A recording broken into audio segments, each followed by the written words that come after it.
The night I found the supplements hidden behind the laundry detergent was the night I understood that someone in that house wanted my husband dead before Christmas.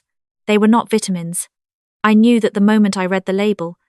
23 years as a home health nurse teaches you things no textbook can. It teaches you what belongs in a sick man's cabinet and what does not. And what I was holding in my hands, a plain white bottle with a handwritten label that said simply R, Daily Blend, did not belong anywhere near a man whose kidneys were already struggling. I stood in the utility room just off the kitchen, the washing machine humming beside me, the bottle cold in my fingers. My husband, Robert Hale, was asleep upstairs. His breathing had been getting heavier for 3 weeks.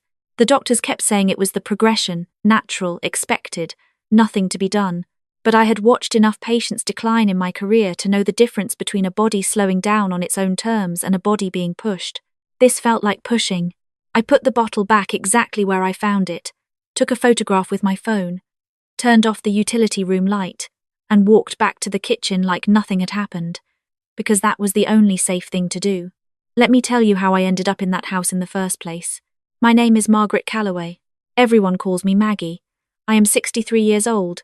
I have brown hair going grey at the temples, laugh lines I earned honestly, and hands that have held the hands of dying people more times than I can count. I retired from nursing 4 years ago and moved back to Kerrville, Texas, to be close to my sister Patricia and her daughter, my niece Lily. Lily was 27. She had her mother's dark eyes and her father's stubborn chin and a heart condition she had been living with since birth. A manageable condition, her doctors always said. Manageable until it was not. Until the fall, she turned 27, and her cardiologist sat us both down and used words like structural deterioration and surgical intervention, and we recommend acting soon. The surgery cost more than I had saved in 40 years of nursing. Patricia had passed 3 years earlier from a stroke, quietly, in her sleep, the way she would have wanted. Lily had no one except me, and I had my retirement savings, my small house on Cypress Creek, and the particular kind of desperation that only comes when you love someone who is running out of time. I was not looking for Robert Hale. He found me, in a manner of speaking. I had gone back to work part-time, accepting home health cases to build up funds. Robert was referred through a medical placement agency. 70 years old, cattle rancher, widower of 12 years, recently diagnosed with a degenerative kidney condition. His doctors had given him a prognosis that was not a death sentence but was not good news either.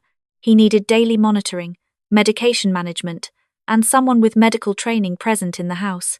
The first time I drove out to the Hale Ranch, 40 minutes outside of town on a county road lined with live oaks and cedar, I expected a difficult man. Wealthy ranchers in the Texas Hill Country have a reputation for stubbornness that is usually well earned. Robert surprised me. He was sitting on the porch when I pulled up, a tall man gone thin, wearing a clean plaid shirt and boots that had seen better days. He stood up when I got out of my car, which surprised me. He introduced himself with a firm handshake and said, "I appreciate you coming all the way out here. I know it's not convenient." I told him it was no trouble.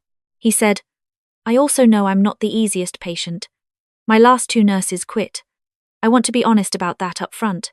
I told him I had 23 years of experience and I had yet to meet a patient I could not handle. He smiled at that. It was a real smile. Not a polite one. I started working 3 days a week. Within a month it was 5. His condition was complex but manageable, and I found that the more I explained his medications and what each one was doing, the more cooperative he became. He was not stubborn. He was frightened, and fear looks like stubbornness when you are a man who spent your whole life in charge of things. His daughter, Cindy, was 44. She and her husband Darren had moved into the main house 6 months earlier, after Robert's diagnosis. She was organized, always had a notepad, always had a question for the doctors, always seemed to be managing something. Darren was 46, handsome in an overdone way, worked in real estate development out of San Antonio. He drove a truck that cost more than most people's houses. They were polite to me. Professionally polite. The kind of polite that keeps a careful distance. Cindy told me within the first week, while offering me coffee I had not asked for, that she was very particular about her father's diet. "I've been researching nutritional approaches to kidney support," she said, stirring her own cup slowly. "I prepare his breakfast smoothie every morning myself. It's important to me." I told her that was thoughtful. She smiled. Family should take care of family. I remember thinking at the time that the comment was odd. Not what she said, but the way she said it. Looking at me while she said it, as though reminding me that I was not family. That was in September. By November, Robert was declining faster than his medical chart explained. His fatigue had gone from moderate to severe. His appetite was almost gone. His kidney function numbers, which had been stable for 2 months under my care, were suddenly moving in the wrong direction again. His nephrologist adjusted medications twice in 6 weeks and kept saying, "This is an unpredictable disease, Miss Calloway. Sometimes it accelerates." But I had managed unpredictable kidney disease for years, and something felt wrong. Not medically wrong in a way I could point to on a chart. Clinically wrong in the way that 23 years of watching patients teaches you to feel in your chest before you can explain it in words. I started paying closer attention. Not to Robert. To the house. I noticed that Cindy prepared the morning smoothie in the kitchen before I arrived and had it waiting for him by the time I got there at 8 o'clock. I noticed that she was always present when he drank it. I noticed that once, when Robert said he was not hungry and pushed the glass away, Cindy said very quietly, "Dad, you need this for your kidneys." He drank it. I noticed that the supplements in the upstairs bathroom cabinet changed twice in 2 months. New bottles appearing, old ones disappearing, without any mention from his doctors. I started photographing the cabinet contents on the days I arrived, casually, the way you might check a list. I told myself I was being thorough. I told myself I was probably wrong. Then I found the bottle in the utility room. I had gone in to retrieve a blood pressure cuff I had left near the dryer. The bottle was on the second shelf, behind a jug of detergent, angled so the label faced the wall. You would only see it if you were looking, or if you happened to be exactly my height and reached past the detergent for something else. I took a photograph and put it back. That evening, alone in my car in the Hale driveway before driving home, I typed the compound name from the label into a medical database I had kept access to since my nursing days. My hands were steady. They are always steady when I need them to be. That is another thing nursing teaches you. The compound was a naturally derived substance, legal to purchase, legal to possess. In small quantities, it had legitimate uses. In sustained doses added to food or drink over weeks or months, it would impair kidney filtration, stress the liver, cause progressive fatigue, loss of appetite, and organ function decline. In a man already diagnosed with a kidney condition, it would look exactly like his disease getting worse. My hands stopped being steady. I sat in that driveway for a long time. The porch light came on. Through the kitchen window, I could see Cindy moving around, probably starting dinner. Darren's truck was parked beside the fence. Inside, Robert was probably in his recliner watching the evening news, getting a little smaller every day, and not knowing why. I thought about going straight to the police. I want to be honest about why I did not. I was the home health nurse, a paid employee. Robert and I had grown close over 3 months, but on paper I was staff, and Cindy and Darren were family with a legal standing I did not have. If I walked into a police station and said I believed Robert's daughter was slowly poisoning him with a supplement that was technically legal and had many other uses, they would listen politely, take notes, and call Darren's lawyer within the hour. Darren struck me as exactly the kind of man who had a very good lawyer on speed dial. They would deny everything. They would have Robert declare that he trusted his family, and I would be dismissed before I had enough to actually help him. I needed more. I needed something a prosecutor could use. So instead of going to the police that night, I went home and made a list. Every observation I had documented since September, every change in his supplement cabinet, every photo I had quietly taken, every date his kidney numbers had dropped, every morning smoothie I had watched him drink, while his daughter stood nearby with her notepad and her careful smile. I also called an old colleague from my nursing years, a woman named Dr. Sandra Reyes, who now consulted for an independent medical forensics lab in Austin. I did not tell her everything. I told her I had a professional concern about a patient and asked whether I could send a substance sample for quiet analysis without going through a hospital system. She said she could arrange it. The next challenge was getting a sample without alerting anyone in that house. I am not a small woman and I am not a young woman, but I am a practical one. 2 mornings later, I arrived at the ranch 20 minutes earlier than usual. I told Cindy I wanted to check Robert's blood pressure before he had breakfast. She was in the kitchen making the smoothie. I went upstairs, did a genuine blood pressure check, came back down, and while Cindy stepped into the pantry for something, I poured a small amount of the smoothie into a clean specimen container I had brought in my bag under the guise of routine supplies. My hands were completely steady. I had the sample in my car before Cindy finished pouring the rest of the glass. The lab results came back in 4 days. I read them in a gas station parking lot on the way to the ranch, sitting in my car with the heat running. The compound was there, in concentrations that confirmed sustained, intentional addition. Not a spill, not an accident, not a mistake.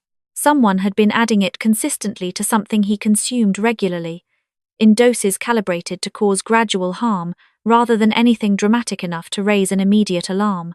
I called Dr. Reyes back. She was quiet for a moment when I told her what I was dealing with.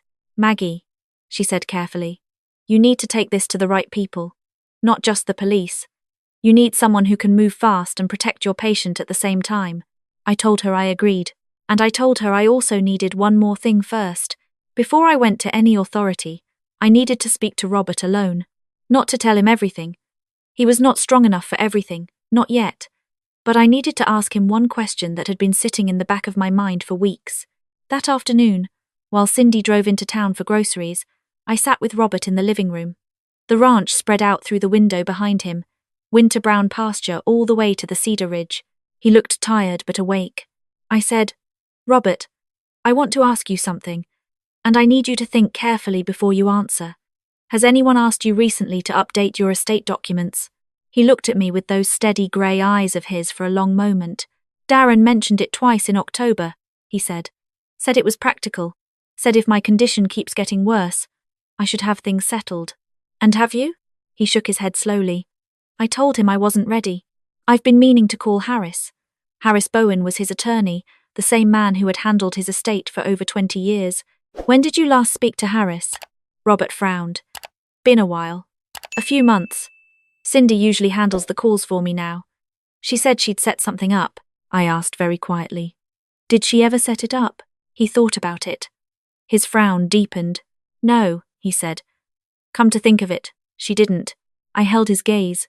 "Robert, I need to ask you to trust me about something. I'm not ready to explain all of it yet because I want to be sure I'm protecting you correctly. But I need you to not sign any documents until you've spoken to Harris directly. Not through Cindy. You. Directly. Can you do that?" He studied me the way he had studied me that first day on the porch, deciding whether I was worth trusting. "You think something's wrong," he said. "I think I need a little more time to be certain." He was quiet for a moment. Then he said, "Patricia Morgan's daughter, the one who had the heart surgery at Baylor a few years back. She told me about you." I stilled. "I did not know he knew about Lily. I looked into you before the agency sent you," he said simply. "I do that with people I let on my land. Patricia Morgan was a good woman. Lily seems like a good kid." He paused. "Is that why you're here? The cost of things?" There was no judgment in his voice. Just the directness of a man who had spent 60 years running cattle and dealing in plain facts. I told him the truth. All of it. The surgery costs, Lily's condition, why I went back to work. I told him it had nothing to do with his money and everything to do with the fact that a home health placement was the only kind of work I could get quickly enough to matter. He nodded slowly when I finished. "I don't think less of you for it," he said.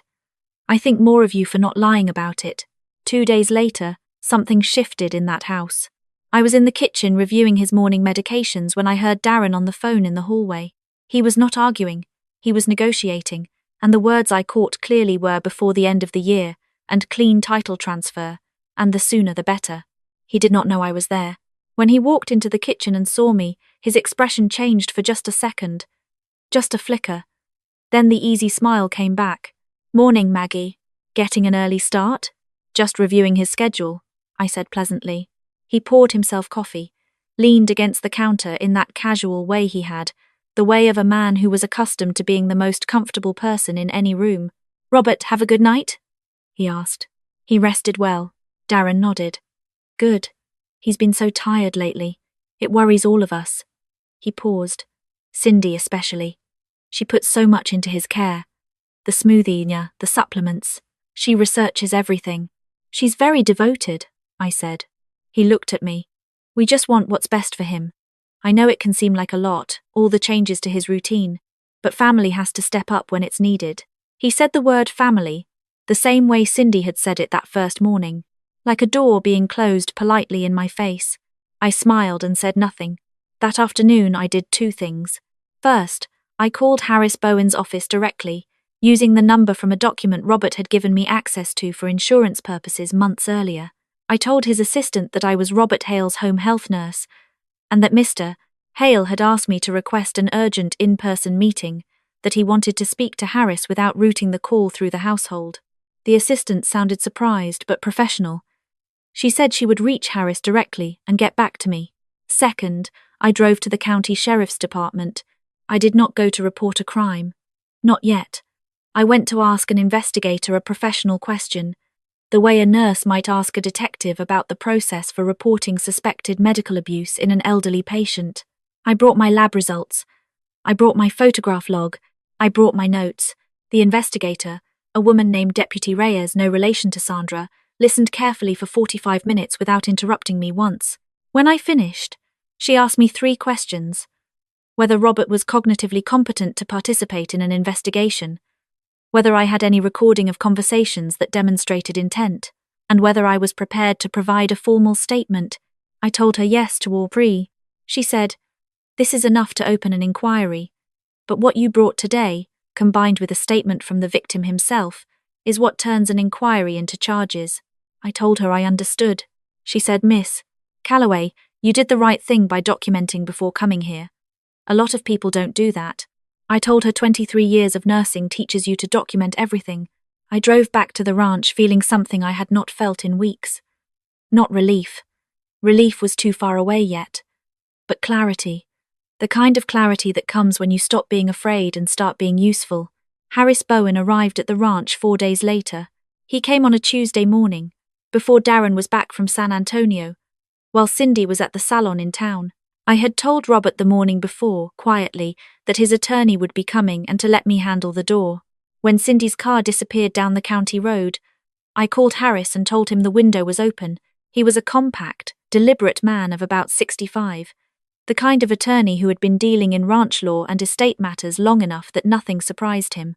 He sat across from Robert at the dining room table with a legal pad and a small recorder, and he listened to Robert for an hour and 20 minutes. Robert told him about Darren's repeated requests to update estate documents. He told him about the documents Cindy had prepared for his signature twice in October, documents Robert had read carefully and not signed because he felt they transferred too much operational control of the ranch before he was gone. He told Harris that he had intended to call him months ago and kept finding that the call had already been made for him, with messages he never quite received. When Robert finished, Harris looked at me. I showed him the lab results, the photographs, my documentation log going back to September. Harris was quiet for a moment.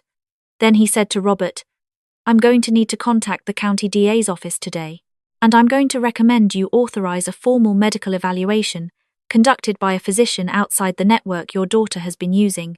Robert asked him what that meant for Cindy. Harris said it clearly. "It means if what Maggie has documented is accurate, and her documentation is thorough, your daughter and her husband are facing criminal exposure, the kind that doesn't go away." Robert was quiet for a long time. He looked out the window at the pasture. His hands were flat on the table, the hands of a man who had worked this land for 50 years. He said, "She's my daughter." Harris said, "I know." Robert said, "That doesn't make it all right." Harris said, "No, it doesn't." 3 days later, 2 investigators from the county sheriff's office came to the ranch. They came in the late morning. Darren was there. Cindy was there. I was in the kitchen and I stayed in the kitchen, because there was nothing left for me to do in the hallway. I could hear the conversation, not all of it, enough. When one of the investigators asked Cindy directly about the supplement preparation, there was a pause that lasted almost 10 full seconds. I have learned over a lifetime that 10 seconds of silence in a conversation like that means something has broken. Cindy's voice when she finally spoke was not angry, it was tired. The tiredness of someone who has been holding something heavy for a long time and is finally setting it down. She said, "Darren said it would only slow things down. He said it would look like the disease. He said nobody would know." Darren said, "Cindy, stop talking." She said, "He's my father." Darren said, louder. Do not say another word, she said. He's my father, and I let you convince me that it was kindness. The investigators took their statements separately after that. Darren was arrested the same afternoon on charges including elder abuse, conspiracy to commit fraud, and administration of a harmful substance. Cindy was charged as well, though the DA's office noted from the beginning that her level of culpability versus Darren's direction of the plan would be a significant factor in proceedings. When the patrol car took Darren down the driveway, Robert was sitting on the porch. He did not watch the car leave. He looked at the cattle in the far pasture instead. I sat down in the other chair. He said, I should have seen it. I said, he's very good at what he does. That kind of person usually is. He said, Cindy wasn't always like this. She wasn't. I told him that people make terrible choices when they're scared. That fear and greed together are a combination that turns ordinary people into people they would not recognize in a mirror. I had seen it in families before. It was never about the money. Not really. It was always about something they believed the money would fix. Some emptiness, some insecurity, some old wound that had nothing to do with the ranch or the will or any of it. He thought about that for a while. The investigation took 4 months. During that time, Robert's new physician, selected through Harris and completely independent of any network Darren had influenced, began a proper review of his case. The kidney condition was real. The diagnosis had been accurate. But his most recent decline, the acceleration that had worried his nephrologist without explanation, was directly attributable to the compound in his system. With that removed, the supplements discontinued, and his actual prescribed medications properly managed, his numbers began to stabilize. He would never be entirely well. His kidneys were genuinely compromised and would remain so, but the doctor told him plainly, You have more time than you were led to believe, Mr. Hale. Significantly more. Robert told me about that appointment when he came home. He sat down at the kitchen table and he looked at his hands for a moment. He said, I kept thinking I was running out of time. That's all I thought about. How much time was left? I said, You have time. He looked up at me. I want to use it better. In the months that followed, Robert worked with Harris to establish what he had always meant to do with his estate, a plan that predated Darren's involvement entirely. Part of the ranch land was designated for a community agricultural trust. A portion of his liquid assets went toward a regional kidney disease foundation. The rest was structured for Cindy's future care and legal costs, because she was still his daughter, and he had not stopped loving her, even if he could not trust her. He also sat with me one afternoon in the living room and told me that he had spoken to his financial advisor about covering the full cost of Lily's surgery. I told him that was not necessary. He said, I know it's not necessary. Very few good things are. He said it quietly and without any performance, the way he said most things. Lily's surgery was scheduled for the following spring at a cardiology center in Houston. The surgery went well. I was in the waiting room for 7 hours, and when the surgeon came out and said the words we needed to hear, I sat down and put my face in my hands and stayed there for a moment, just breathing. Lily called me the second day of her recovery. She said, Aunt Maggie, you look terrible. I laughed. The first real laugh I had laughed in months. I told her she looked beautiful. She said, You saved my life. I told her she had saved her own life by being too stubborn to give up on it. I had only paid attention to the right things at the right time. She said, That sounds like something you'd say to avoid taking credit. I told her she was probably right. I still work at the Hale Ranch, not as a paid nurse anymore. Robert recovered enough that he does not require daily clinical care. I go 3 mornings a week, because the work gives me purpose, and because the coffee is good, and because there is a particular view from that kitchen window, Cedar Hills going purple in the early light, that I have grown attached to. Robert walks the property every morning now, a slower walk than it used to be, but a real one. Sometimes I see him out by the south fence checking on the cattle the way he has done every morning of his adult life. He does not look like a man who expected to still be here. He looks like a man who is paying careful attention to every day he has been given back. We do not talk much about what happened, not because it is too heavy to speak of, but because there is simply no need. Some things you survive together, and then you walk forward, because walking forward is the only direction that makes sense. Beaker. I think about the night I found that bottle behind the detergent sometimes. How easy it would have been to put it back and say nothing. How reasonable it would have seemed to stay quiet and keep my job and not make trouble for anyone.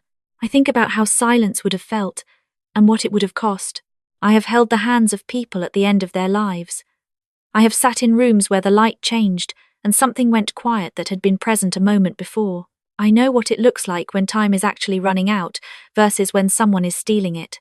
And I know, in my bones, that there is no version of myself that could have stayed quiet in that utility room and lived with it afterward. Speaking up cost me several months of fear and uncertainty and professional risk. What it gave back was a man still sitting on his porch in the morning light, a young woman walking out of a Houston hospital with a repaired heart, and the particular peace that comes from knowing you did not look away when looking away would have been easier. If something feels wrong, it usually is, and the people counting on you to notice are counting on you whether they know it or not. That is the only wisdom I have. It took me 63 years to be sure I believed it. I believe it now without any reservation at all. If this story stayed with you, please take a moment to like and leave a comment. Tell me what you would have done in that utility room. And subscribe so you hear what comes next, because the stories I have left to tell are just getting started. Sometimes, the quietest act of courage happens in the most ordinary places. A ranch kitchen, a cold utility room, a parking lot where a woman sits alone reading lab results and decides, without drama, without anyone watching, to do the right thing anyway.